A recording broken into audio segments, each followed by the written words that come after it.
INX media मामले में जमानत पर रिहा होने के बाद पी चिदंबरम ने माशी सूरत-ए-हाल पर हुकूमत को घेरा है। दिल्ली में कांग्रेस सदर दफ्तर में मीडिया से खिताब करते हुए चिदंबरम ने कहा कि मईशत के मामले में हुकूमत बेसमझी का शिकार है और वजीर आजम चुप्पी साधे बैठे हैं। उन्होंने कहा कि हुकूमत को तस्लीम कर लेना चाहिए कि मईशत सुस्त रवि का शिकार है।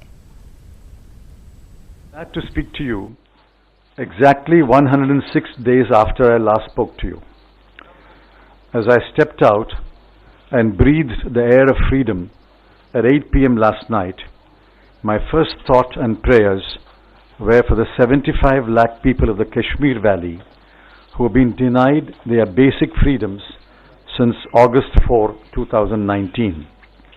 I am particularly concerned about the political leaders who have been detained without charges. Freedom is indivisible. If we must preserve our freedom, we must fight for their freedom.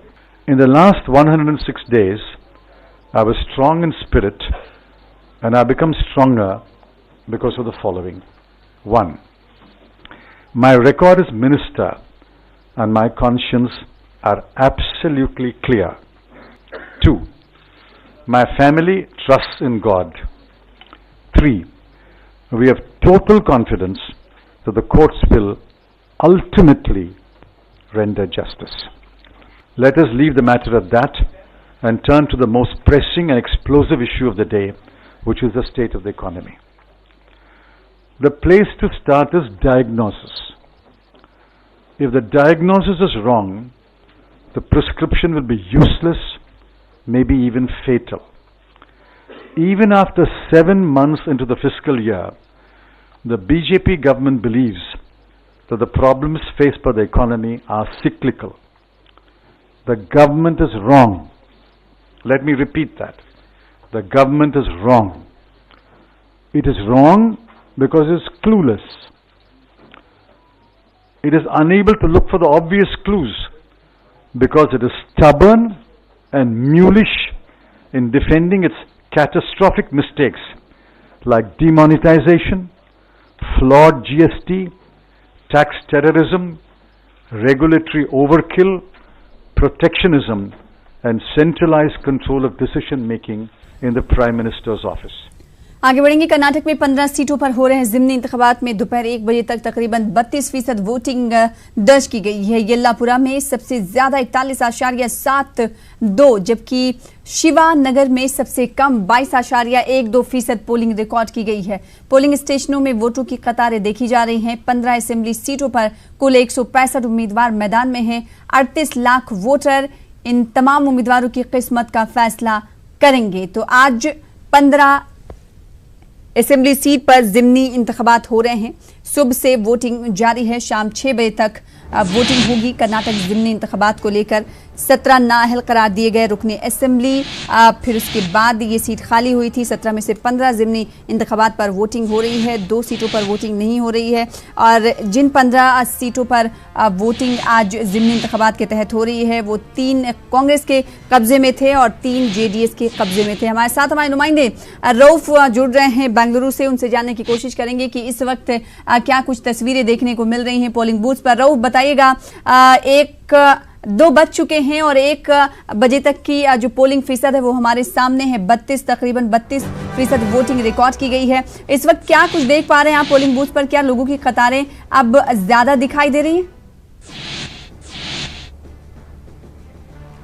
तो रऊफ से एक बार फिर से जुड़ने की कोशिश करेंगे। हमारी आवाज रऊफ आपको मिल पा रही होगी तो सवाल का जवाब दीजिएगा। फिलहाल आपको बता दें कि कर्नाटक में 15 सीटों पर ज़िमनी इंतखाबात हो रहे हैं। दोपहर 1 बजे तक तकरीबन 32% वोटिंग दर्ज की गई। इस हवाले से तफसीलात फराहम करेंगे। इससे पहले आपको दिखा देते प्रकाश जावड़ेकर ने क्या कुछ कहा है। के दंगों में शांति जल्दी स्थापित हो सकती थी अगर उस समय के गृह मंत्री नरसिंह राव अगर समय पे सेना बुलाते।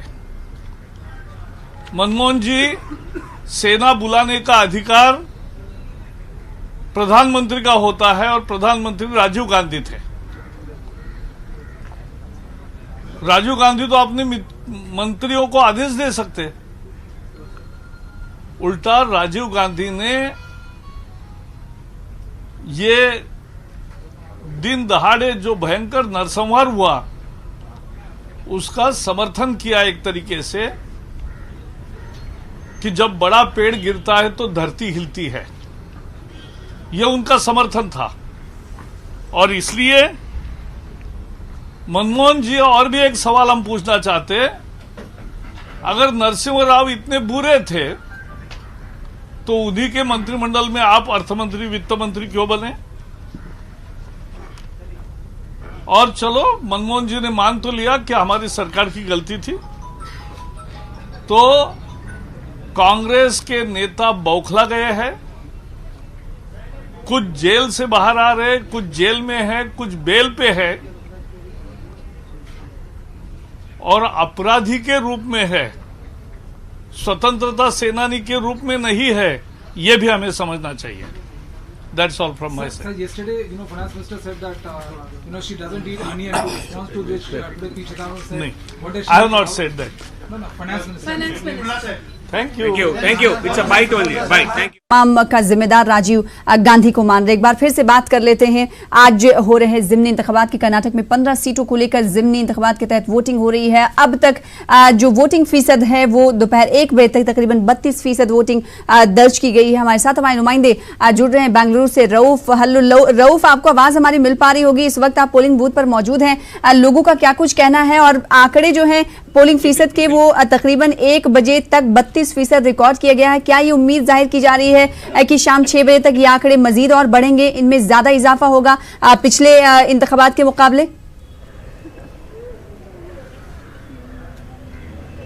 जी बिल्कुल भी। अब जो है 1 बजे तक जो हमें सरकारी ज़राए से यानी कि ऑफिशियल जो डाटा मिले हैं उसके मुताबिक पूरे कर्नाटक में यानी कि 15 असम्बली हलकों में जो पोलिंग का फ़ीसद रहा है वो 33% रहा है। और ख़ास तौर पर हम जिस हलके में मौजूद हैं शिवाजी नगर की हफीज़िया स्कूल में इस वक्त हम मौजूद हैं। यहाँ पर आप देख रहे हैं कि वोटर्स की तादाद यहाँ पर हमें देखने को मिल रही है, लेकिन जितनी तादाद होनी चाहिए थी उतनी यहाँ पर नहीं है। शिवाजी नगर असेंबली हलके में 1 बजे तक 22% पोलिंग हुई है, सिर्फ 22% पोलिंग हुई है। आप इससे अंदाज़ा लगा सकते हैं कि कितनी सुस्त रफ्तार से ये वोटिंग का सिलसिला यहाँ पर जारी है। अभी भी जो है वक्त है, लोग यहाँ पर आकर अपने हक का इस्तेमाल कर सकते हैं, जमहूरी हक का इस्तेमाल कर सकते हैं और वोट की अहमियत और इफादियत को समझते हुए आज इन्हें जो है हिस्सा लेना चाहिए। लेकिन हम देख रहे हैं कि शिवाजी नगर में जो रियासत कर्नाटक की एक मुस्लिम अक्सरियती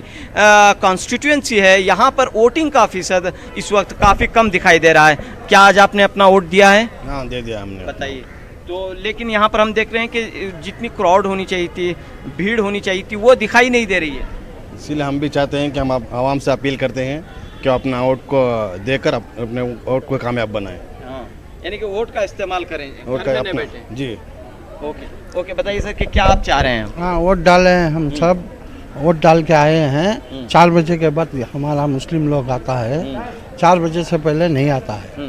काम वाम को जाके खाना गिना खा लेके आके वोट डालता है। यानी कि आप कह रहे हैं कि और भी लोग यहाँ पर आएंगे और वोट अपने आएंगे? बिल्कुल भी।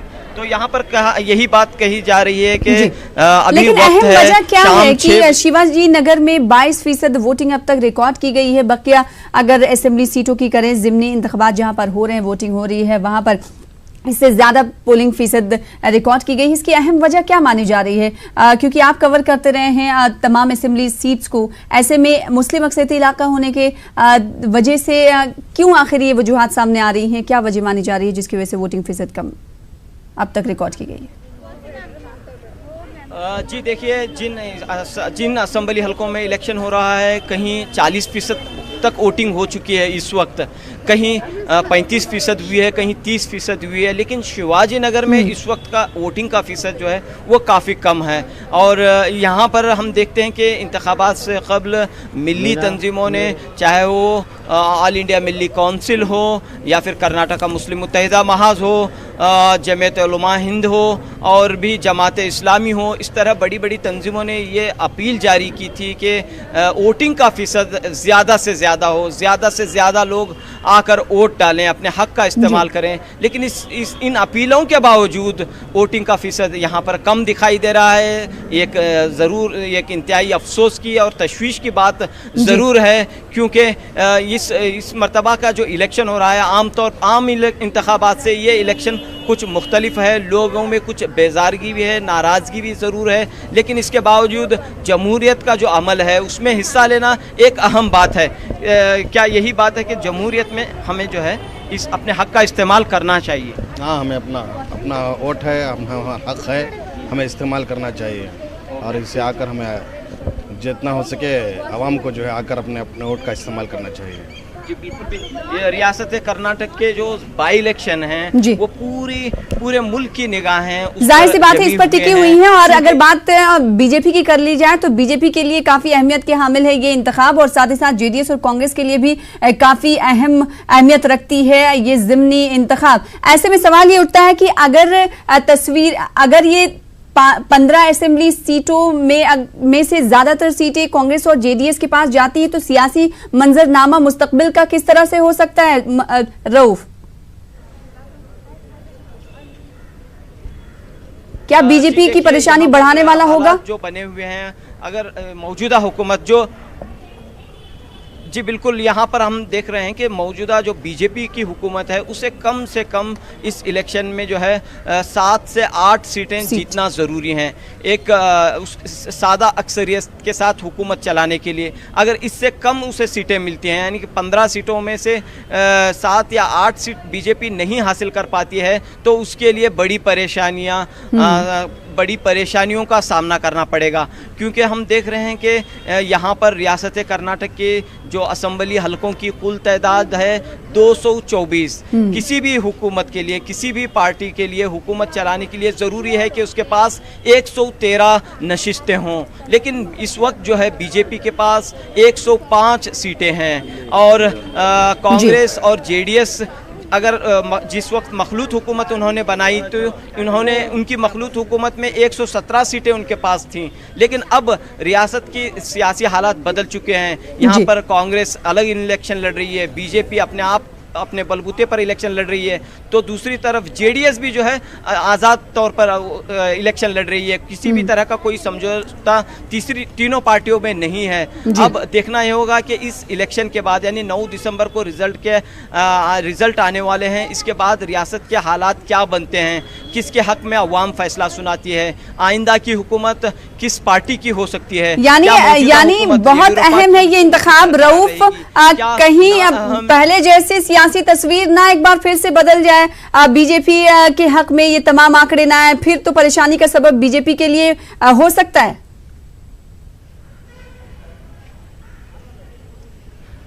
जी, सबसे बड़ी परेशानी का सबब अवाम के लिए होगा। अगर वाज़ा अक्सरियत किसी पार्टी को नहीं मिल पाएगी तो दोबारा रियासत कर्नाटक में जोड़ तोड़ की सियासत और लेन देन की सियासत और दल बदल की सियासत दोबारा शुरू हो सकती है, और यही खदशा यहाँ की अवाम महसूस कर रही हैं। सुबह सुबह हमने जहाँ भी दौरा किया, लोग चाह रहे हैं कि सियासी हालात बेहतर हों, पार्टी चाहे जो भी आए, लेकिन हालात, रियासत के हालात बेहतर हों।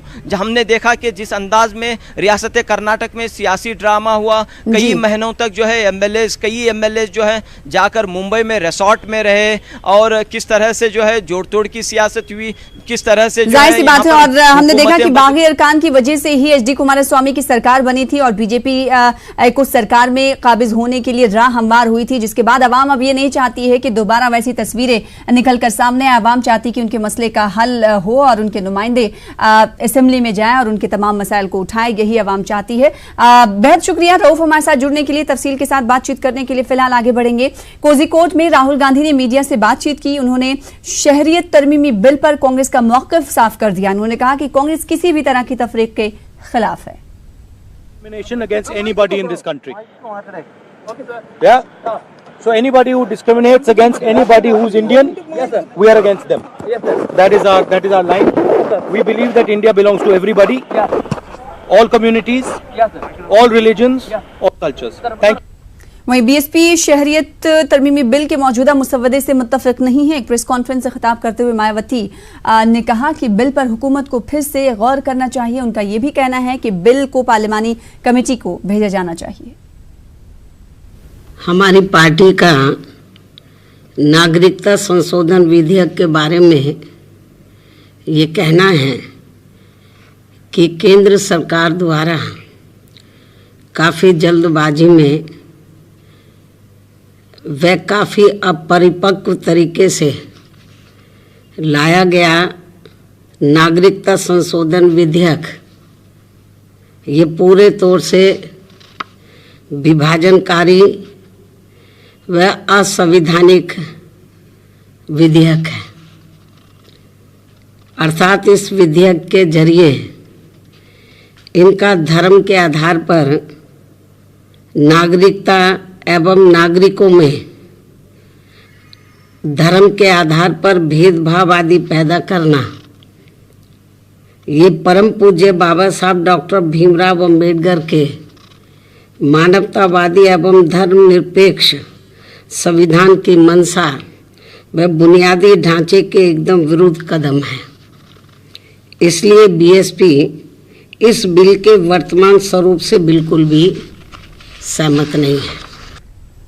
शहरियत तरमीमी बिल की एमआईएम सदर असदुद्दीन अवैसी ने सख्त मुखालिफत की। उन्होंने कहा कि जहां जहां जमहूरियत इजाजत देगी वहां वहां हम मुखालिफत करेंगे। वहीं उन्होंने कहा कि इस बिल के जरिए मुल्क में तकसीम का अमल शुरू हो जाएगा। मजहब व मिल्लत के नाम पर तफरीक पैदा होगी जो कि जमहूरियत के लिए इंतहाई खतरनाक है। अम्बेडकर ने संविधान बनाया, मानते हैं ना आप? जब अम्बेडकर ने संविधान बनाया तो आर्टिकल 14 में क्या लिखा हुआ है? इंडियन सिटीजन नहीं लिखा हुआ है, एनीवन, कोई भी। ये अम्बेडकर का बनाया हुआ संविधान है। गांधी ने इस मुल्क को आजाद करवाने के लिए क्या क्या नहीं किया? क्यों मारा गया गांधी को? किस लिए मारा गया गांधी को? क्यों कत्ल किया गया गांधी का? और आप मजहब, इस मुल्क को मजहब के नाम पर आप बांट रहे हैं।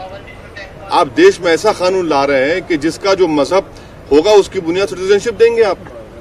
तो क्या ये गांधी अम्बेडकर के खिलाफ नहीं है?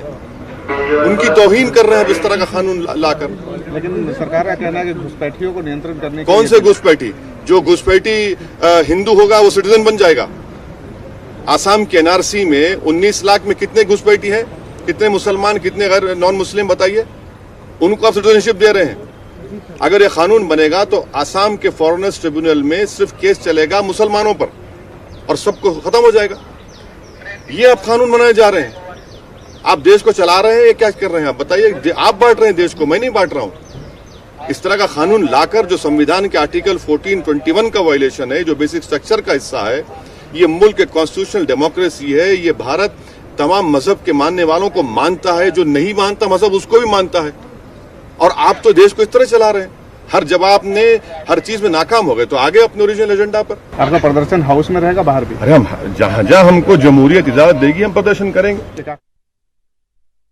और इस वक्त बड़ी खबर आ रही, प्याज की बढ़ती कीमतों को लेकर मरकजी वज़ीर दाखिला की सदारत में वज़रा ग्रुप की मीटिंग शाम 5 बजे होगी। उमूर सार्फिन के वज़ीर रामविलास पासवान भी मीटिंग में मौजूद होंगे। वज़ीर ज़राअत भी इस मीटिंग में शामिल होंगे। वज़ीर आज़म के दफ्तर के हुक्काम भी मीटिंग में शिरकत करेंगे। तो इस वक्त की बड़ी खबर आपको दे रहे हैं, जहां एक तरफ हम देख रहे हैं कि पूरे मुल्क में प्याज की कीमत आसमान को छूती हुई जा रही है। इस बीच प्याज की बढ़ती कीमतों को लेकर मरकजी वज़ीर दाखिला की सदारत में वज़रा ग्रुप की आज मीटिंग होने वाली है। ये मीटिंग शाम 5 बजे मुनक्किद होगी। इस मीटिंग में उमूर सारिफीन के वज़ीर रामविलास पासवान शिरकत करेंगे, साथ ही साथ वज़ीर ज़राअत भी शामिल होंगे। वहीं वज़ीर आज़म के दफ्तर के हुक्काम भी इस मीटिंग में मौजूद रहेंगे।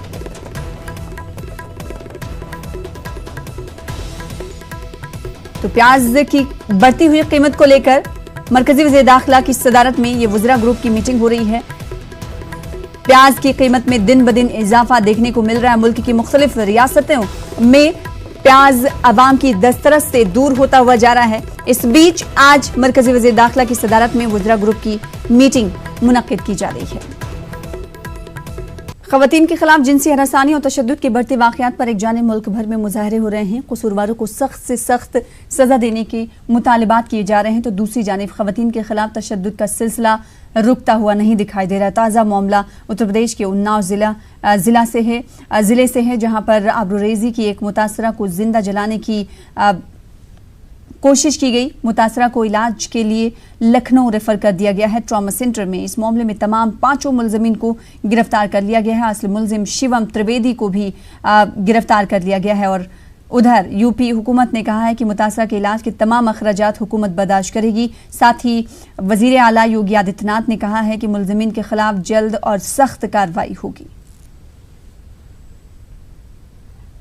उनके करीब 90% उनका बर्न है और जो डॉक्टर साहब देख रहे हैं उन्होंने ये बताया, और 90% बर्न में कंडीशन तो सीरियस होती ही है।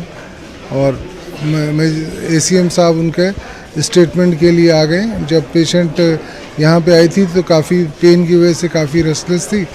अब उसको इंजेक्शंस वगैरह दिए गए तो पेन जो है वो अब कम है पहले से, लेकिन पेशेंट अभी होश में बात कर रही है। जया बच्चन ने उन्नाव मामले पर कहा है कि मुझे उन्नाव जैसे वाकयात पर हैरानी हो रही है। इन्होंने यूपी में कानूनी नज़्म-ओ-नस्क पर भी सवाल उठाए। You know what is very frustrating is some of the members, especially the male members, have said that I used some very harsh words. Those harsh words were used out of desperation. I really don't know how one is going to solve this.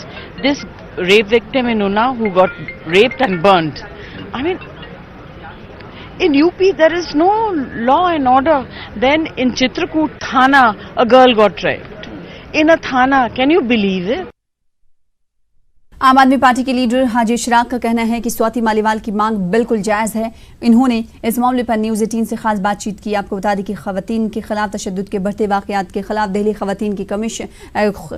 ख़वातीन commission की chairperson Swati Maliwal की भूख हड़ताल का आज तीसरा दिन है। वो राजघाट पर लगातार भूख हड़ताल कर रही हैं।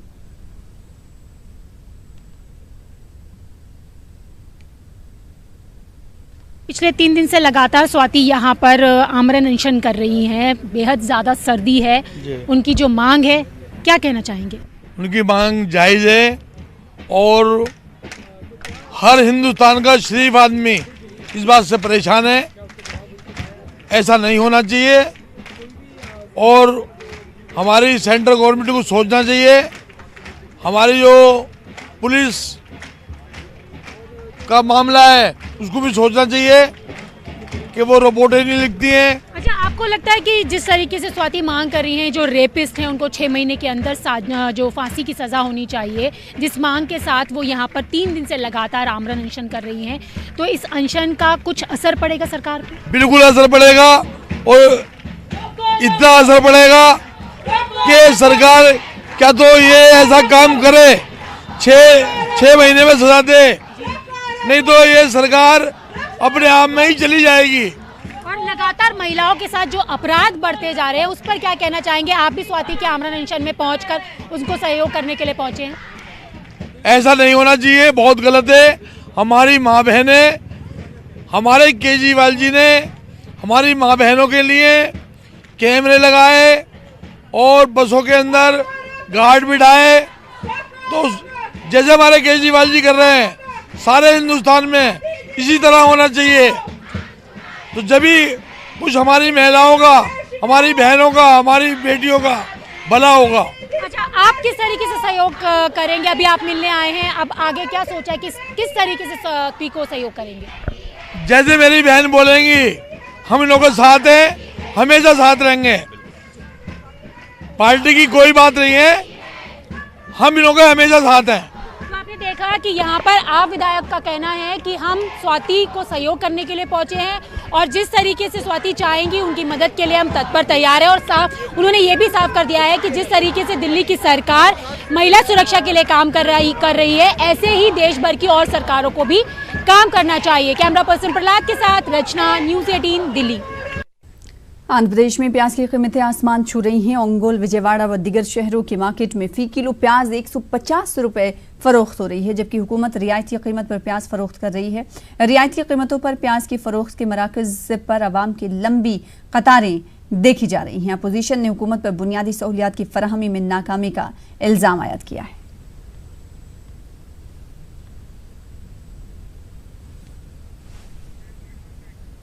नेशनल कॉन्फ्रेंस के लीडरों और कारकुनों को आज पार्टी के बानी मरहूम शेख मोहम्मद अब्दुल्ला के मज़ार पर जमा होने की इजाजत नहीं दी गई।